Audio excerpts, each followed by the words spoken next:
Hello, juicers. Welcome to another episode of Spirit Juice No Additive with Edward. As promised, I said I was going to come on here and talk about my excursion for bipolar rehab. Didn't turn out the way I thought it would, but hey, it's a story to tell. And within the story. So, I went to rehab on December 7th, and I'm going to talk about that in this episode. But before I get started, I want to request that you like, share, and subscribe.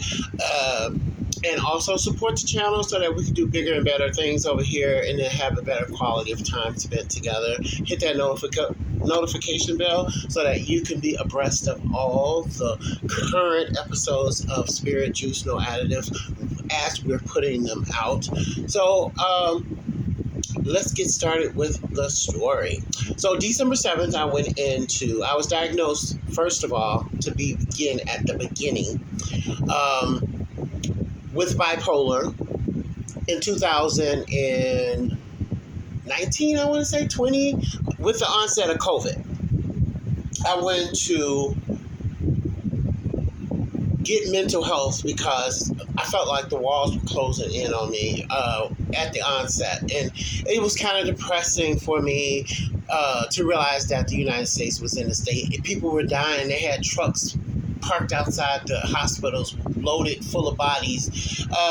It was nothing joyful happening in that span of time, and my mental health started suffering. I fell into a deep depression.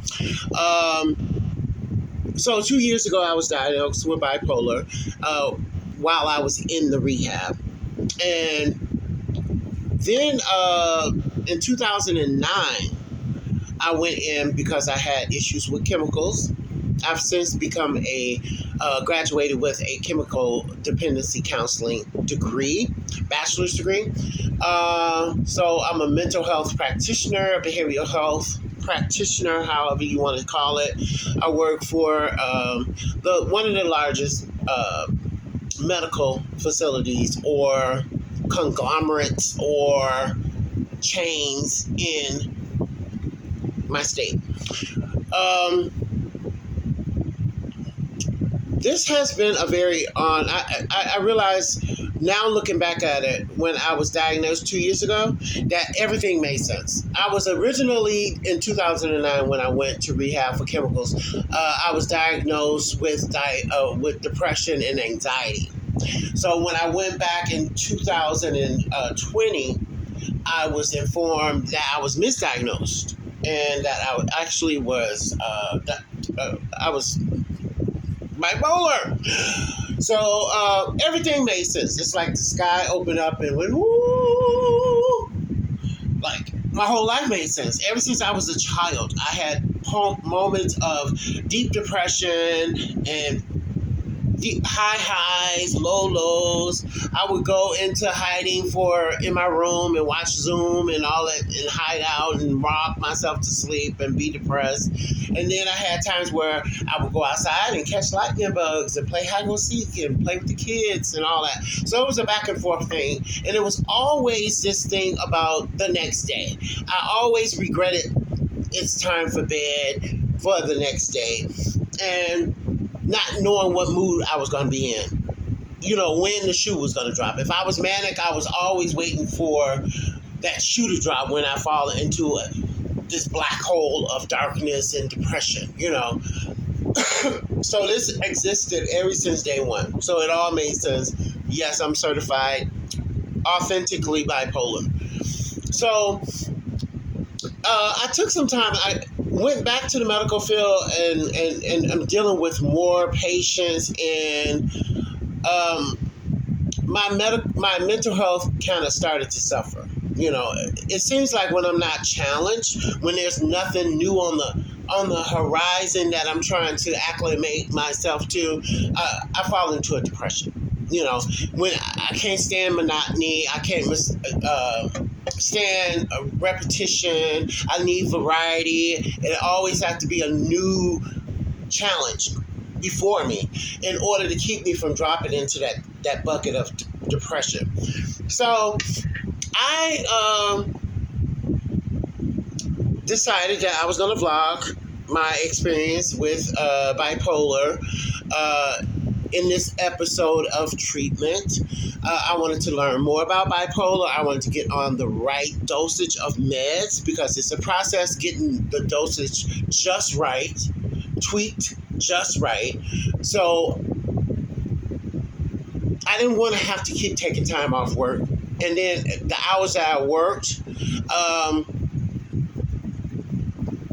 they wasn't, most of the clinicians are closed. I mean, I worked from until 4:30, and they stopped taking, with my particular network insurance, they stopped taking clients after like 4:30, 5 o'clock, something like that. So I wasn't able to make those appointments. So now I changed my shift.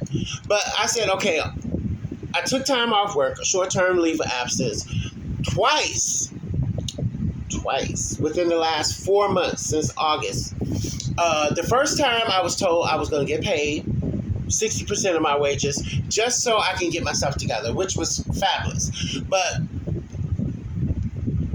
when that happened, come to find out my benefits didn't kick in until like I went, August 19th, I started my disability, and my benefits didn't kick in until September 1st. So I wasn't able to get paid for that episode. So after 2 months of being off, I went back for a week and a half and instantly fell back into my depression because the repetition was still there. And during that whole time, I was stressed out because I couldn't take 2 months off of work without pay. My goodness. And they told me that I would get 6%. And then once I get started my disability, they said, no, your benefits didn't kick in time. So I went back for a week and a half. Depression started. Manic started. So then I took another leave of absence. So now I'm getting paid. I'm on a leave of absence as we speak. I'll go back to work on the 28th. So I said, while I'm on this particular, I'm going to take this particular second half of my disability to go and check in to a bipolar, a dual diagnosis program. And a dual diagnosis program is just that combination of chemical health and mental health. Now, as Black folks, we are not too keen on no mental health, getting on no medication, sitting on nobody's couch, talking to them. Go find grandma, go find the Ella at church, or better yet, just wait, it'll pass, you'll get over it. Okay, and trouble don't last always, this too shall pass, all those little cliches. We ain't too keen on the mental health. White folks are. They had their medications, babies. And, I don't know if it's something to be learned by Black folks and taking their medication and getting some assessments, because the behaviors are indicative within our culture, surely, of mental health. Okay? Undiagnosed mental health. And just to show you the dynamic, as a counselor, my clients, my white clients, 90% of them had mental health diagnosis. On the other side of that, my Black clients, like 99%, had no diagnosis, no assessment. So is that saying that Black people are more sane than white people? Well, no, we're not. We are at the top of every disparity known to God. Chemical dependency, mental health, homelessness, incarceration. The list goes on and on and on. Okay? How can we not acknowledge that just like the body has pain and endure trauma, the mind, which is the most complex part of the body,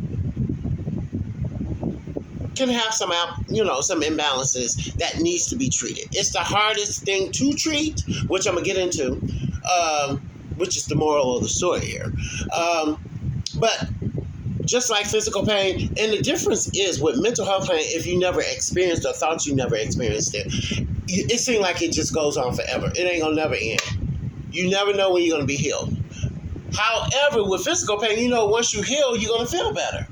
But with mental health, oh my God, it's like the lights go off and you don't know when they're gonna come back on. It's the worst feeling in the world. My depression is dark, deep, dark depression. It's not just, oh, I feel bad. Oh, it's like, oh, I don't want to get out of my bed. Oh, I don't want to go to work. Oh, I don't want to see the sunshine. Oh, I'm just not happy. Oh, can go to sleep and not care if I wake up. That type of depression. So, okay, so that brings me to December 7th, right? I said, well, I'm going to go to the rehab that I'm accustomed. This is going to be the third time I've been there. So December 7th, I checked myself in. They sent a cab for me. I went out there. Oh my God, it was like the best time to be there. Now, 2 years ago when I was first diagnosed, oh my God, it was a disaster. Everybody was fighting. It was just crazy chaos going on in the treatment center. I guess because of the COVID thing and people losing family members, the uncertainty of the times and all that kind of stuff contributed to the behaviors of the patients, the clients. So I didn't get nothing out of there. I graduated the program, but I didn't get any type of mental health resolution or anything. I got on the medication, but it didn't follow me after I left there. You know, that's another thing that I'm going to talk about in this video. So let's get back to December 7th. Excellent time to be there. Seemed like a good bunch of people that's striving for a more positive change in their life. So I was excited. Oh my God. I was just, okay, I'm in the right place. God put me in the right place at the right time. I'm going to actually get what I came for. Lord have mercy, why I say that. And you know what? The funniest thing is, I was just watching, you know that guy that, I forgot the girl's name. Oh, God. They did some kind of molestation type thing. She was a big comedian. I forgot her name. What is that woman's name? But the guy, that heavyset comedian guy that was, they did some kind of skit with molestation. Put it in the comments for me, guys, because I can't remember it off the top of my head as we're speaking now in this moment. But however, he was talking about it's several things you can't do when artists you can't mess with.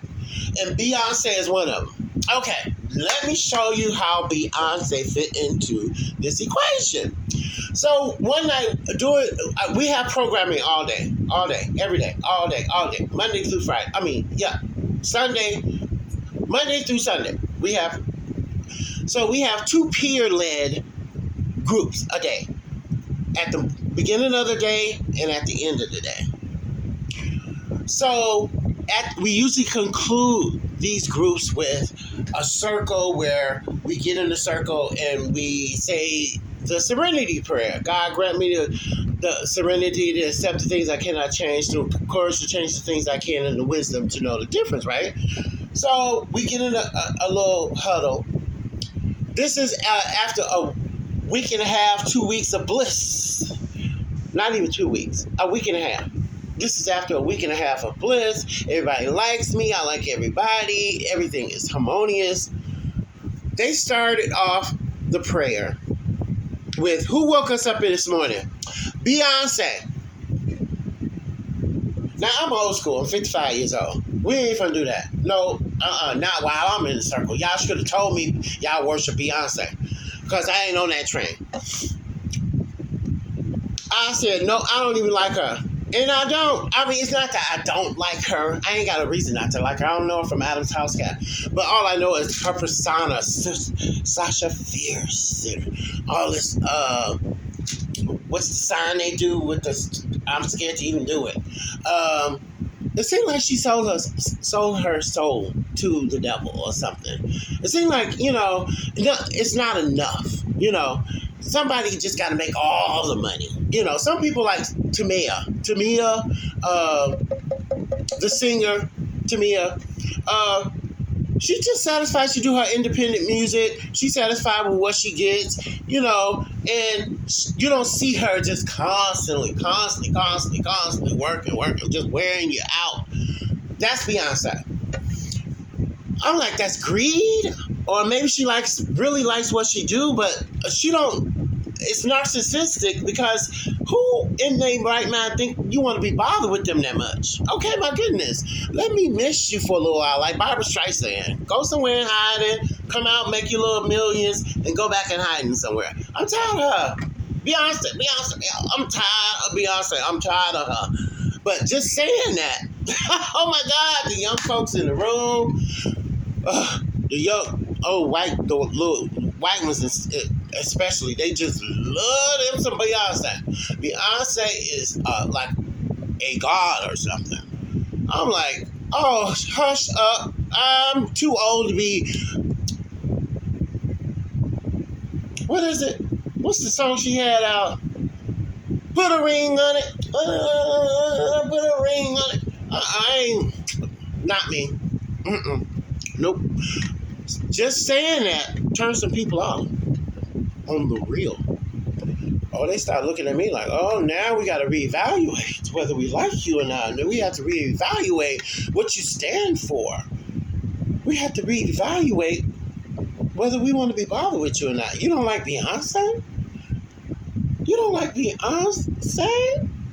Oh, something wrong with you. Yeah, I like Phyllis Hyman. I like the Pointer Sisters. I like old school. I don't like this new stuff they got going on. But anyway, people start changing on me. Oh my God, they start changing on me. So I was complaining this 1 week because I was in there for almost a week without my medications. For days. The most important one, the one I came to get acclimated on, to, get the dosage right. For some reason, what I was doing outside didn't meet with what they wanted to do inside, so they had to figure everything out. And in the meantime, I'm in there without my medication. So then when they finally got me on the medication after almost a week, it was the wrong dosage. It was 8 milligrams. It was 4 milligrams. Then they moved it to 8 milligrams. And I told them, it's still too low. It was low before I came in here. I was hoping, to get that straightened out in here.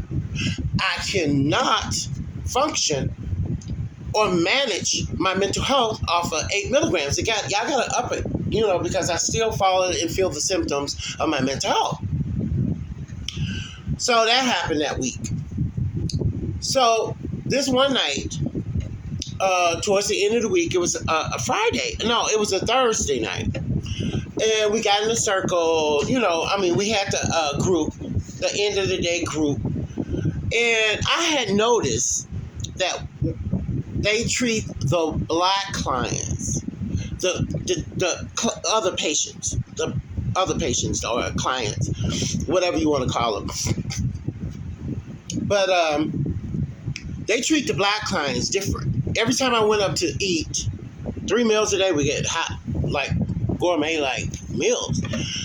Every time I go up there, there's one guy who came in, he's very thuggish. It was a gay facility, but he came across very thuggish, very street, very black.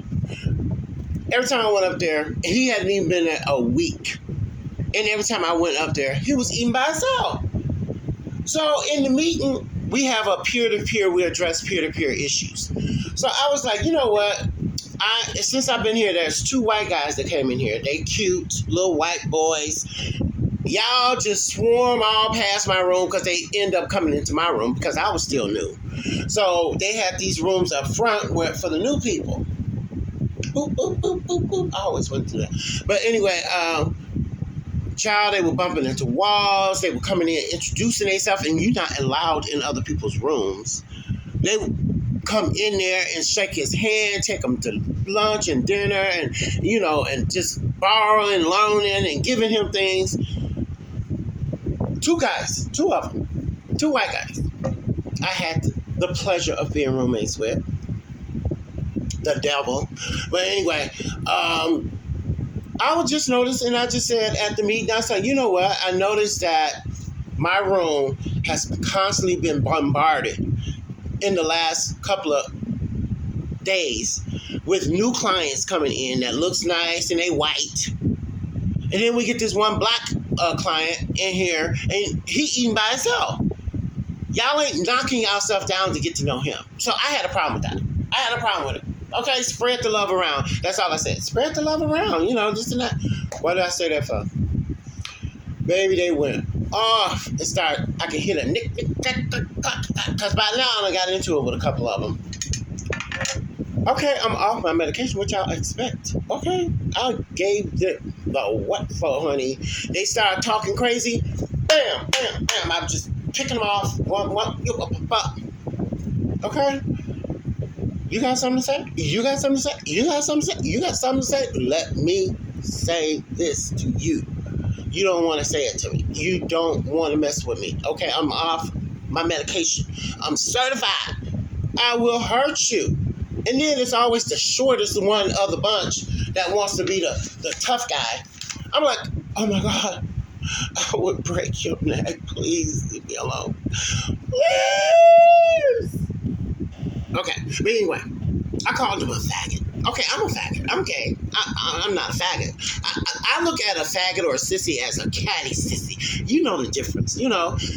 It's one thing to be gay, to be a gay man. But when you're a catty little sissy, always stirring up trouble and trying to act like a chick, I mean, I have a problem with that. You're a faggot. You're a sissy. I said it, okay? Naturally, I wasn't coming towards him for his sexuality because I'm gay. I'm married to a man. I have a child. I'm married to a man. I'm 55. I've been gay ever since I came out when I was 20 years old. My goodness, how long is that? Okay, y'all do the math. I'm not good at it. But anyway, child, we got heated. It was heat. And it was me against about a room full of people. So, wasn't nobody touching me, wasn't nobody running up on me. But they were saying their little smart stuff and calling me names. The little short one was threatening me what he gonna do. I'm like, oh my God. You don't want to do that. Because where I come from, you don't want to do that. You don't want to be threatening me. I don't want to be walking around here and have to look over my shoulder. I'd rather just handle that right now. Let's do that. But he was way over there. And then, he wouldn't come close to me. Because I'm like, you know what? You better hope something's left of you by the time the police get here. I'm serious. Because I'm not right now. I don't have my medication. So, all that smack you talking, gonna get you smacked. But anyway, so the next day, right, Friday comes. I'm getting ready for the first group, right? The lady from the tech desk came and told me, they want you in the fireside room upstairs. So I said, oh, okay. So I'll go up there. The minute I come in there, they said, you said the F word. I said, what? What F word is that? I mean, nah. What? It started like duck? No. You said you called somebody a faggot. Heaven forbid you be a faggot or you be gay and you in a gay facility and you call somebody else a name that has nothing to do with their sexuality. It has everything to do with what type of person he is. You have an hour to pack, get out. That's what they told me. I wanted to argue with them, but I was like, you know what? It's Christmas tomorrow, Christmas Eve or whatever. I don't want to be up in here anyway, And then secondly, I'm going to sue you guys because, you know what? I, once again, I came here and I'm not leaving with what I need. So anyway, they called me a cab, a lift, not a cab, a lift, to take me home, and that was that story. So I left with not even a week's worth of medication. I left before because I was supposed to see the psychiatrist, their in-house psychiatrist. You have to wait 2 or 3 weeks before you can see him. So it was my turn to see him, but they kicked me out before because I said the F word. I don't even like to cuss, as you noticed. So it wasn't the F, you know. They were saying all that. You know, this guy was threatening me. They were calling me bees, and they was calling me this, and they were calling me that. What have you. But anyway, the treatment ended abruptly. And that's what happened. So, yes, I'm going to call tomorrow or the next day, because tomorrow is considered a holiday, New Year's, and get my medication started back up and try to find a new psychiatrist, because I done missed so many appointments with the old psychiatrist. She won't see me. And it's hard to navigate mental health. It is.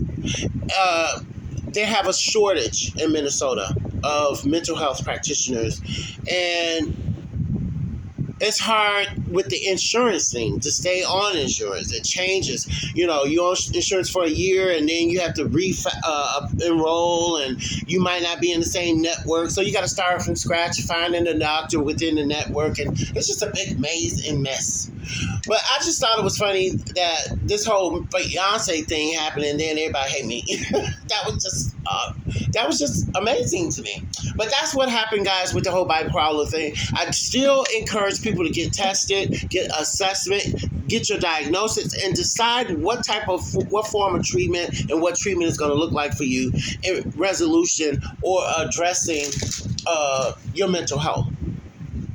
Yeah, because it's very important. You'll enjoy a better quality of life. We need to spread the word. Like, share, and subscribe to this video, please, so that people can, get the help that they need. Everybody's self-medicating with weed. Oh, my God, they smoking weed in droves. Who don't smoke weed? Okay, hello? Who doesn't? Okay, but anyway, this is almost a half hour. I'm going to end this at this point. Please dip into the comment areas. Let me know what you feel about this situation, this subject. If you want to hear more stories like this, give me some story ideas. I mean, tell me what kind of things I need to add to my show to make it better. Like, share, and subscribe. Invite people to the channel. I'm going to put in the description, I'm going to put the Cash App. If you guys want to donate a couple of dollars, feel free, so that I can get the bells and whistles, so that we can have a better quality time together. Hit the notification bell so you can get all the latest episodes. Okay, I got that all out. Oh my God, I'm exhausted.